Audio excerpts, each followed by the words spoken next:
Hello अस्सलाम वालेकुम guys, क्या हाल है? कैसे हैं आप लोग? सब ठीक हैं? उम्मीद है आप लोग सब खैरियत से होंगे। आज हम लोग थर्मोडायनेमिक्स का चैप्टर नंबर 3 स्टार्ट करने जा रहे हैं। इससे पहले हम लोग थर्मोडायनेमिक्स का चैप्टर नंबर 1 और चैप्टर नंबर 2 डिस्कस कर चुके हैं। अगर आपने वो अब तक स्टडी ना किया हो तो वो याद से स्टडी कर ले, ताकि आपके बेसिक कॉन्सेप्ट्स क्लियर हों और आप बआसानी ये वाला चैप्टर समझ सकें। तो ये वाला जो चैप्टर है हमारे पास इसका सबसे पहला टॉपिक आता है प्योर सब्सटेंसेस। प्योर सब्सटेंसेस हमारे पास अगर कोई भी आप लोगों से पूछे तो आप लोग क्या जवाब देंगे? देखें, प्योर सब्सटेंस का जवाब आप लोग ये देंगे जो कि खालिस सब्सटेंस होते हैं, जिसके अंदर किसी की मिलावट ना हो। लेकिन थर्मोडायनेमिक्स के अंदर क्या जवाब होगा इसका जवाब ये होगा that has a fixed chemical composition through out is called pure substance. यहाँ पर एग्जाम्पल के तौर पे हम लोगों को क्या दिया गया है? नाइट्रोजन। अब फिक्स केमिकल कंपोजिशन का मतलब क्या है? अगर आपको याद हो, इंटर के अंदर आपने केमिस्ट्री के अंदर पढ़ा थे, मुख्तलिफ केमिकल पढ़े थे, मुख्तलिफ ईथेन, मीथेन, प्रोपेन, उनकी प्रॉपर्टीज़ पढ़ी थी। तो उनकी केमिकल प्रॉपर्टीज़ तमाम की क्या थी? अलग अलग थी। तो यहाँ पर एक एग्जांपल दी गई है नाइट्रोजन की, और फिर सवाल पूछा हुआ है क्या एयर हमारे पास जो है वो प्योर सब्सटेंस है या नहीं। तो इसको डील करने के लिए हम लोग आगे चलते हैं। आगे हम लोगों को क्या बोल रहा है? A pure substance does not have to be a single chemical compound. देखें, ये बात याद रखने वाली है, सिंगल केमिकल एलिमेंट और कंपाउंड। मतलब कि अगर मैं कहता हूँ कि मेरे पास जो है मीथेन मौजूद है, लेट सपोज, तो मीथेन के अंदर एक एलिमेंट तो नहीं, मीथेन के अंदर दो तरह के एलिमेंट है, कार्बन और हाइड्रोजन। इसके अलावा अगर मैं बात कर रहा हूँ, लेट सपोज मैं बात करता हूँ कार्बन डाइऑक्साइड की, तो कार्बन डाइऑक्साइड के अंदर भी दो अलग अलग एलिमेंट मौजूद है। तो आप ये नहीं कह सकते कि दो अलग अलग एलिमेंट का होना इस बात की दलील है कि वो प्योर सब्सटेंस नहीं है। मतलब कि एक जो मेरे पास एक कार्बन डाइऑक्साइड है, उसकी एक मुकम्मल केमिकल प्रॉपर्टीज़ हैं, वो एक अपनी केमिकल प्रॉपर्टी रखता है। एक मेरे पास मीथेन है, वो एक अपनी केमिकल प्रॉपर्टी रखता है। तो इनकी केमिकल प्रॉपर्टी क्या है? एक तरह से यूनिफॉर्म है, अलग अलग नहीं है। तो ये मेरे पास क्या होंगे? ये क्या होंगे? प्योर सब्सटेंस होंगे। लेकिन अगर मैं लेट सपोज कुछ ऐसा कर देता हूँ, कार्बन के मीथेन के अंदर कोई और गैस मिला देता हूँ, तो उसकी केमिकल प्रॉपर्टी क्या हो जाएगी? चेंज हो जाएगी। तो इस तरीके से वो मेरे पास प्योर सब्सटेंस नहीं रहेगा। अब मिक्सचर ऑफ इसके बाद अगला पॉइंट कह रहा है, a mixture of various chemical element और compound also qualifies as pure substance as long as the mixture is homogeneous. Mixture of various chemical element, मुख्तलिफ केमिकल एलिमेंट का जो मिक्सचर है वो भी क्या कहलाता है? प्योर सब्सटेंस कहलाता है। एज लॉन्ग एज, जब तक वो क्या हो? होमोजीनियस हो। होमोजीनियस का मतलब वो लिक्विड के अंदर ही एग्जिस्ट करे, वो सॉलिड के अंदर ही एग्जिस्ट करे, सॉलिड लिक्विड का मिक्सचर नहीं हो। Air for example is a mixture of several gases. Air जो है वो सेवरल गैसेस की एग्जाम्पल है। हम लोग जानते हैं एयर के अंदर नाइट्रोजन भी होती है, एयर के अंदर जो है ऑक्सीजन भी होती है, O2 भी होती है, एयर के अंदर जो है कार्बन डाइऑक्साइड भी होती है। तो एयर जो है मुख्तलिफ गैसेस की क्या है? मजमुआ है एयर। लेकिन एयर की केमिकल प्रॉपर्टी क्या है? सेम है। लिहाजा एयर भी क्या हो जाएगी? प्योर सब्सटेंस हो जाएगी, because of the uniform chemical composition. ठीक है। इसके बाद कह रहा है how ever a mixture of oil and water is not a pure substance. क्योंकि हम लोग जानते हैं वाटर की अलग केमिकल प्रॉपर्टीज़ होती है, ऑयल की अलग केमिकल प्रॉपर्टीज़ होती है, और ये आपस में क्या है? इनसॉल्युबल है, not soluble in water. It will collect on the top of the water. Oil हमेशा वाटर के कहाँ पर आ जाता है? टॉप के ऊपर, forming two chemical dissimilar region. तो हमारे पास वो क्या हो जाएगा? इम्प्योर सब्सटेंस हो जाएगा। ठीक है। इसके बाद हमारे पास तो एयर का जवाब हमारे पास क्या होगा? Air is a pure substance. Yes, it is a pure substance, क्योंकि इसकी केमिकल प्रॉपर्टी क्या होती है? यूनिफॉर्म होती है। इसके बाद हम लोग आ जाते हैं phases of a pure substances. Pure substance के कितने फेजेस होते हैं? प्योर सब्सटेंस के 3 फेज होते हैं, सॉलिड, लिक्विड और गैस। सॉलिड वो होता है जिसकी हमारे पास एक डेफिनेट शेप होती है और डेफिनेट वॉल्यूम होता है। लिक्विड वो जिसका हमारे पास डेफिनेट वॉल्यूम तो होता है लेकिन डेफिनेट शेप नहीं होती। सॉलिड वो जिसकी हमारे पास शेप भी डेफिनेट होती है, और दूसरी चीज़ क्या बताई मैंने? वॉल्यूम भी क्या होता है? डेफिनेट होता है। वॉल्यूम भी क्या होता है? डेफिनेट होता है। जबकि हमारे पास लिक्विड के अंदर जो है वॉल्यूम तो डेफिनेट होता है, वॉल्यूम क्या रहता है? सेम, लेकिन शेप क्या होती है? डेफिनेट नहीं होती। गैसेस के अंदर जो शेप है वो डेफिनेट नहीं होती, और उसका वॉल्यूम भी क्या होता है? डेफिनेट नहीं होता। आप कम भी कर सकते हैं, ज़्यादा भी कर सकते हैं। ठीक है। इसके बाद इंटरमोलिकुलर फोर्सेस, मॉलिक्यूल के दरमियान में जो फोर्सेस होती है, सबसे ज़्यादा फोर्सेस किसके अंदर होती है? सॉलिड में। उससे कम किस में होती है? ये ग्रेटर देन का सिंबल है। इससे कम लिक्विड के अंदर, और इससे कम किस में होती है? गैसेस के अंदर। तो ये याद रखने वाली बात है। मॉलिक्यूलर की अरेंजमेंट, मॉलिक्यूलर की अरेंजमेंट किसके अंदर क्या होती है? हम लोग जानते हैं कि मॉलिक्यूल के अंदर जो अरेंजमेंट है, मॉलिक्यूल सबसे ज़्यादा टाइटली पैक किसके होते हैं? सॉलिड के। इससे कम टाइटली पैक किससे होते हैं? लिक्विड के। और इससे कम किसके होते हैं? गैस के। मीन फ्री पाथ, जो हमारे पास गैसेस का जो मीन फ्री पाथ होता है, तो जो हमारे पास मीन फ्री पाथ होता है, मतलब कि दो मॉलिक्यूल्स के दरमियान का फासला, दो मॉलिक्यूल के दरमियान का फासला सबसे ज़्यादा गैसेस का होता है। इससे इससे इससे कम हमारे पास लिक्विड का होता है, और सबसे कम फासला सॉलिड्स का होता है। तो ये बातें आप लोगों ने क्या करनी है? याद रखनी है। इसके बाद आ जाएं कॉम्प्रेस लिक्विड। कॉम्प्रेस लिक्विड का दूसरा नाम क्या है? Subcooled liquid. The liquid that is not about to vaporise is called compress liquid. आपके पास आप जो पानी आप लोग पीते हैं, जो पानी आप लोग इस्तेमाल करते हैं, तो वो क्या होता है? कॉम्प्रेस लिक्विड होता है। मतलब कि जो एक आम सा सिंपल सा वाटर है ना हमारे पास, सिंपल वाटर जिसको हम लोग अपनी डेली लाइफ के अंदर क्या करते हैं? यूज़ करते हैं, वो हमारे पास क्या कहलाता है? कॉम्प्रेस्ड लिक्विड कहलाता है। ठीक है। इसके बाद आ जाए सैचुरेटेड लिक्विड के अंदर। The liquid that is about to vaporise, ऐसा लिक्विड जो कि भाप बनने के करीब हो, वेपर के अंदर तब्दील होने के करीब हो, वो हमारे पास क्या कहलाता है? Saturated liquid. मिसाल के तौर पे आपने एक जो है बर्तन के अंदर, एक आपने किसी भी ड्रम के अंदर वाटर ले लिया आप लोगों ने। यहाँ पर मेरे पास क्या आ गया? वाटर ले लिया मैंने, H2O। अब जब तक आप उसको हीट नहीं दे रहे ना, हीट आपने नहीं दी, या हीट दे भी रहे हैं लेकिन उसके ऊपर कुछ इफेक्ट नहीं आ रहा, तो वो कॉम्प्रेस लिक्विड है। लेकिन उसके अंदर वो क्या, हल्के हल्के भाप बनना, जो हल्के हल्के वेपर्स जो हैं वो बनना शुरू हो जाएगा। तो जैसे ही वो बनना शुरू हो जाएगा, तो हमारे पास जो लिक्विड होगा वो हमारे पास क्या कहलाएगा? वो हमारे पास कहलाएगा सैचुरेटेड लिक्विड। ठीक है। The liquid that is about to vaporise, vapour बनने के करीब तरीन हो, हल्के हल्के वेपर बनना शुरू हो जाएं, तो वो क्या कहलाता है? Saturated liquid. इसके बाद हम लोग आते हैं सैचुरेटेड मिक्सचर। अब आपके जब आप लोगों ने जब उसको हीटअप करना शुरू किया, तो वो जाहिर है एक वक्त ऐसा आएगा कि जितना आपके लोगों के पास लिक्विड मौजूद होगा ना, जितना आप लोगों के पास लिक्विड मौजूद होगा, उतना ही क्या बनना शुरू हो जाएगा? वेपर। मतलब कि एक वक्त ऐसा आएगा कि वेपर और लिक्विड दोनों क्या करना शुरू कर देंगे? दोनों एग्जिस्ट करना शुरू कर देंगे, दोनों का मिक्सचर एग्जिस्ट करना शुरू कर देगा। तो ये वाली कंडीशन के अंदर हमारे पास क्या होता है? ये वाली कंडीशन हमारे पास कहलाती है saturated liquid vapour mixture, and the liquid vapour phase coexist in equilibrium. ठीक है।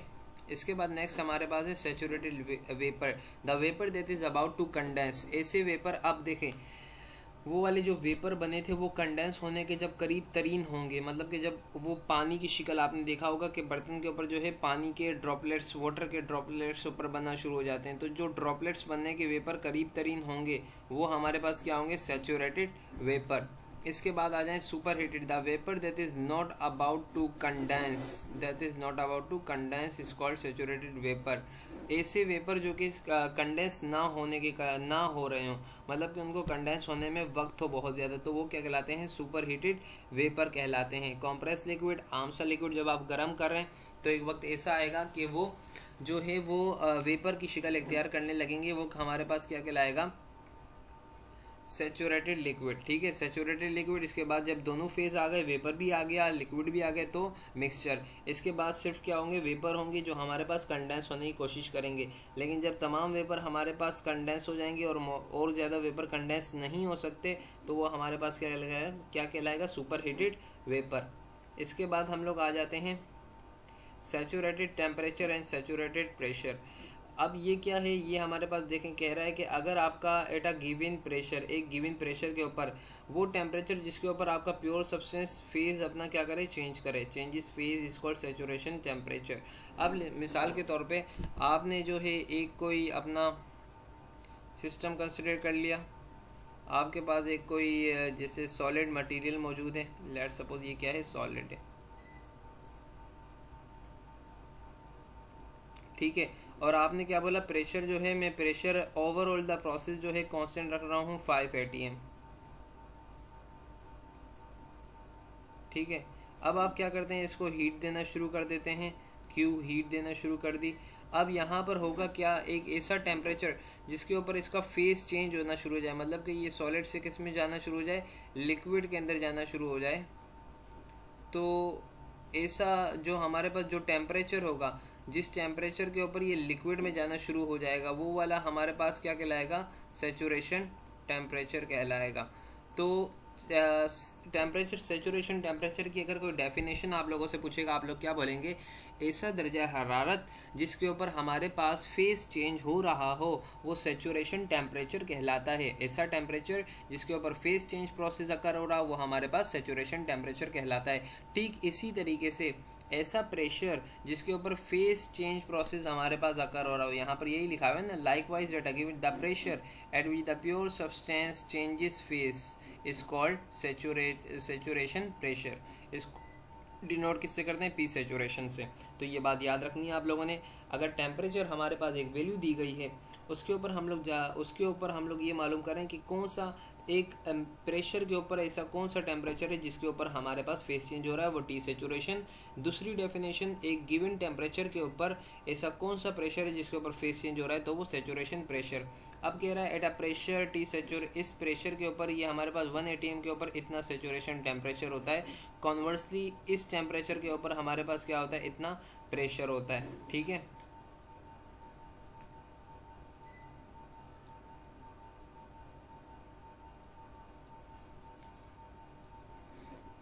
अब हमारे पास नेक्स्ट स्लाइड के अंदर सम कॉन्सिक्वेंसेस है सेचुरेशन टेम्परेचर के, और ये दरअसल टी सेचुरेशन लिखा है और ये पी सेचुरेशन लिखा हुआ है। अब सवाल करने वाला सवाल ये कर रहा है, पेपर में रीजनिंग के क्वेश्चंस आते ही हैं कि why cooking takes less time in a pressure cooker. जो हमारे पास खाना पकाना है वो क्यों कम वक्त लेता है एक प्रेशर कुकर के अंदर। अब देखें, हम लोग प्रेशर कुकर के अंदर जानते हैं प्रेशर कुकर के अंदर प्रिंसिपल क्या अप्लाई हो रहा होता है, ये तो सबको मालूम होगा। हम लोग इंटर में भी पढ़ के आए, केमिस्ट्री के अंदर ये पढ़ाया जाता है बच्चों को। लेट्स सपोज ये मेरे पास क्या है, प्रेशर कुकर है।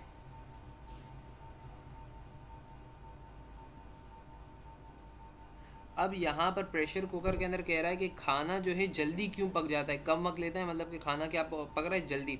तो होता ये है गाइस के यहाँ पर जो प्रेशर एग्जर्ट करने वाला है ना, जो एटमॉस्फेरिक प्रेशर है, पी सेचुरेट जो है, पी सेचुरेशन जो है वो क्या कर जाता है, इंक्रीज कर जाता है सेचुरेशन प्रेशर।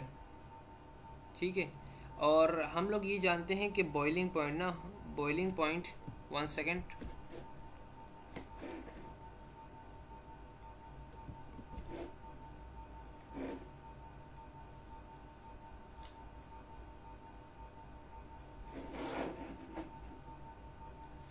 हम लोग ये जानते हैं कि बॉइलिंग पॉइंट जो है, बॉइलिंग पॉइंट क्या होता है किसी भी चीज़ का अगर पूछूं मैं बॉइलिंग पॉइंट क्या होता है, तो आप लोग बोलेंगे कि जब सर हमारे पास वेपर प्रेशर, जो वेपर जो प्रेशर एग्जर्ट कर रहा है, जो हमारे पास कोई भी वेपर है किसी भी सब्सटेंस के अंदर, जो हमारे पास वेपर है जो प्रेशर एग्जर्ट कर रहा है, वो जब बराबर हो जाता है हमारे पास एटमॉस्फेरिक प्रेशर के।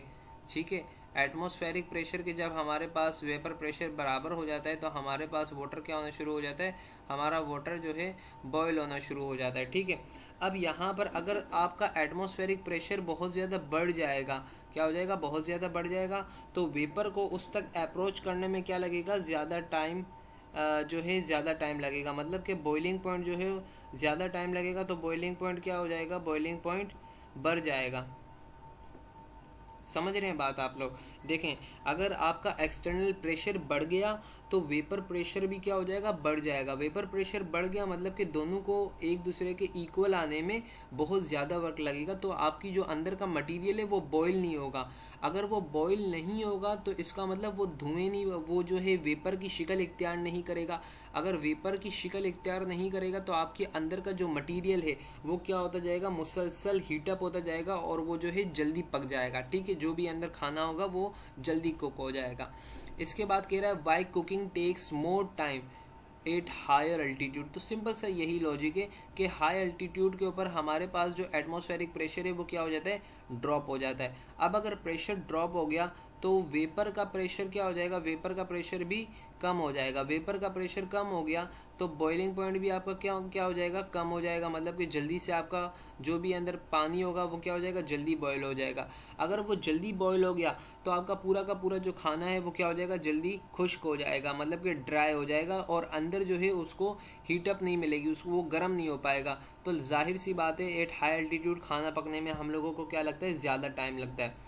इसके बाद why nose bleeding occur at high altitude. Nose, बाज़ लोगों ने देखा होगा कि जब वो हायर अल्टीट्यूड के ऊपर जाते हैं तो उनकी नाक से खून निकलना शुरू हो जाता है। वजह क्या होती है कि हमारे पास जो है प्रेशर का डिफरेंस जो है, डिफरेंस ऑफ प्रेशर है वो क्या हो जाता है, अनबैलेंस हो जाता है,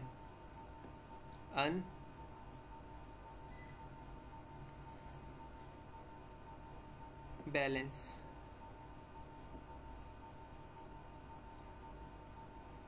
मतलब कि जो आपकी नोज का प्रेशर होता है ना, नोज का प्रेशर क्या हो जाता है, nose pressure at nose, P nose मैंने कर दिया।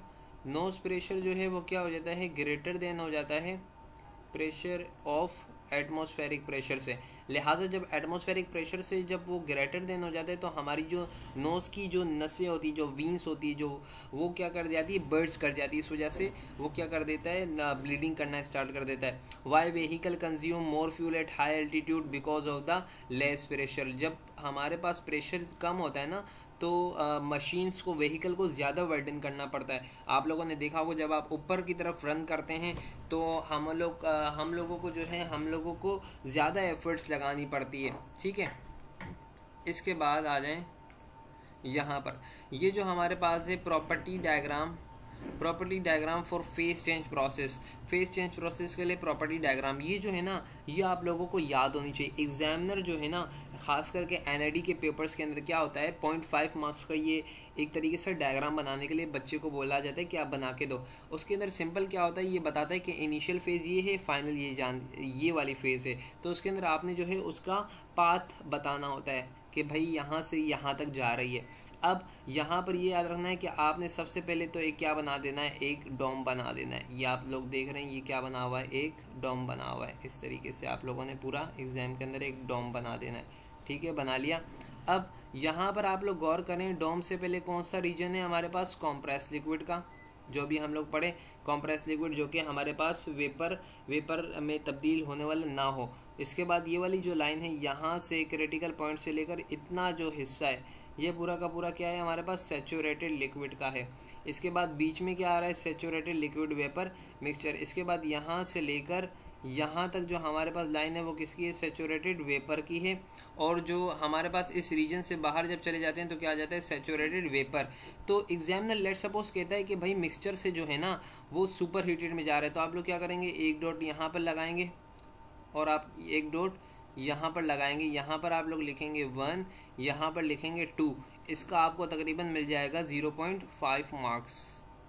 एग्जाम के अंदर जो है इसका कितना मार्क्स मिल जाएगा, 0.5 मार्क्स। तो इस तरीके से आप क्या कर सकते हैं, मुकम्मल कर सकते हैं।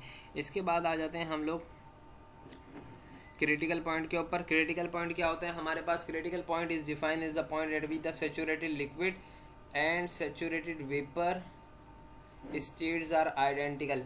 ऐसा पॉइंट जिसके ऊपर हमारे पास सैचुरेटेड लिक्विड, मतलब कि लिक्विड फेज भी एग्जिस्ट कर रहा हो और हमारे पास जो है सैचुरेटेड वेपर फेज भी एग्जिस्ट कर रहा हो और दोनों आइडेंटिकल हो। मतलब कि अगर आइडेंटिकल होंगे तो आप बता नहीं पाएंगे कि सैचुरेटेड लिक्विड फेज है या सैचुरेटेड वेपर फेज है कम्प्लीटली। तो वो वाला हमारे पास जो पॉइंट होगा वो क्या कहलाएगा, हमारा क्रिटिकल पॉइंट कहलाएगा। ठीक है, इसके बाद आ जाते हैं triple point. Triple point of water हम लोग इंटर के अंदर भी पढ़ते हैं, यूनिट नंबर चैप्टर नंबर 1 के अंदर फिजिक्स में पढ़ाया जाता है। ट्रिपल पॉइंट ऑफ वाटर क्या होता है, ऐसा पॉइंट जिसके अंदर सॉलिड फेस, लिक्विड फेस और गैसियस फेस, ये तीनों के तीनों एक साथ क्या कर जाते हैं, एग्जिस्ट कर जाते हैं। तो हमारे पास वो वाला पॉइंट क्या कहलाता है, ट्रिपल पॉइंट ऑफ वाटर कहलाता है। ठीक है, और इसी से हम लोग ट्रिपल पॉइंट ऑफ वाटर को ही हम लोग क्या कंसिडर करते हैं, thermodynamics temperature, thermodynamics temperature consider करते हैं।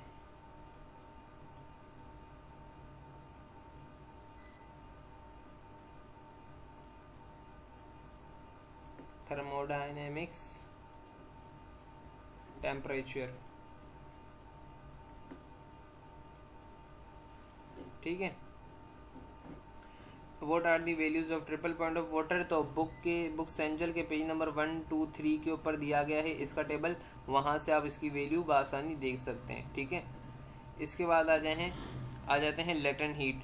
लेटेंट हीट हमारे पास क्या होती है, the amount of heat absorb और रिलीज। वो अमाउंट ऑफ हीट या तो एब्जॉर्ब हो या तो क्या हो, रिलीज हो, वो हमारे during a phase change process is called latent heat. किसी भी फेज चेंज प्रोसेस के दौरान वो क्या कहलाती है, लेटेंट हीट कहलाती है। मोर स्पेसिफिकली और डिटेल के अंदर डील कर रहे हैं तो amount of energy absorb during melting is called latent heat of fusion. Latent जो मेल्ट किसी भी चीज़ को मेल्ट करने के लिए जो हीट चाहिए होती है वो क्या कहलाती है, लेटेंट हीट ऑफ फ्यूजन। अच्छा, अब लेट सपोज मेरे पास एक जो है आइस मौजूद है, क्या मौजूद है यहाँ पर, आइस ले लेता हूँ, आइस कंसिडर कर लिया मैंने, आई सी, 1 सेकेंड,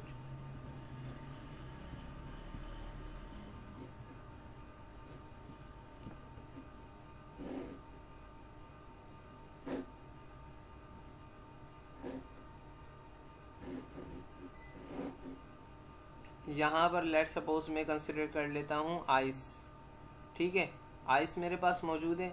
अब वो हीट जो कि मुझे चाहिए डेल्टा क्यू,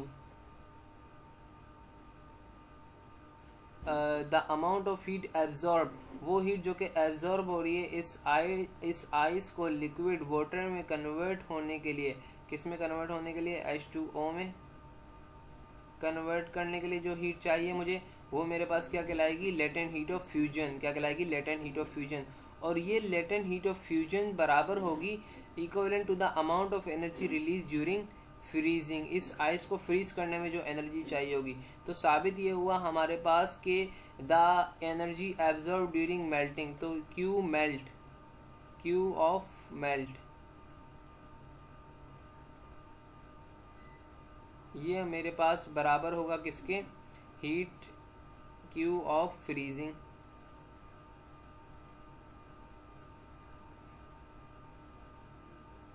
ठीक है, और यहाँ पर हम लोग जानते हैं कि क्यू ऑफ मेल्ट, मेल्टिंग की जो अमाउंट ऑफ एनर्जी एब्जॉर्ब है, एनर्जी एब्जॉर्ब को किससे ज़ाहिर करते हैं, प्लस से, और एनर्जी रिलीज को किससे ज़ाहिर करते हैं हम लोग, माइनस से। Similarly the energy absorb during vaporisation is called latent heat of vaporisation. किसी भी वाटर को जो है वेपर में बनाने के लिए जो हीट ऑफ एनर्जी चाहिए होती है वो क्या होती है, हीट ऑफ वेपोराइजेशन, और वो बराबर होती है हमारे पास during the energy release during condensation, condensation के अंदर जो एनर्जी रिलीज होती है। The magnitude of the latent heat depends on the temperature, latent heat depend करती है प्रेशर और टेम्परेचर के ऊपर, only the changes are occur. ठीक है, इसके बाद हम लोग आते हैं इंथैल्पी। इंथैल्पी क्या होता है, the sum of internal energy, internal energy in pressure volume work is called enthalpy. ये चूंकि स्मॉल में दिया हुआ है तो ये सब हम लोगों को क्या दे रहा है, स्पेसिफिक इंथैल्पी दे रहा है। ठीक है, इसके बाद हमारे पास आते हैं प्रॉपर्टी टेबल्स के ऊपर। देखें, प्रॉपर्टी टेबल्स जो है ना हमारे पास A4 से लेकर A7 तक वो क्या कहलाते हैं हमारे पास, कॉल्ड स्टीम टेबल्स। ठीक है, ये बात क्लियर हुई।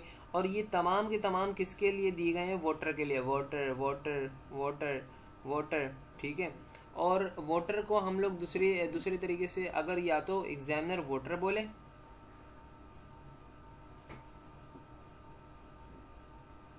या हम लोगों को बोले स्टीम,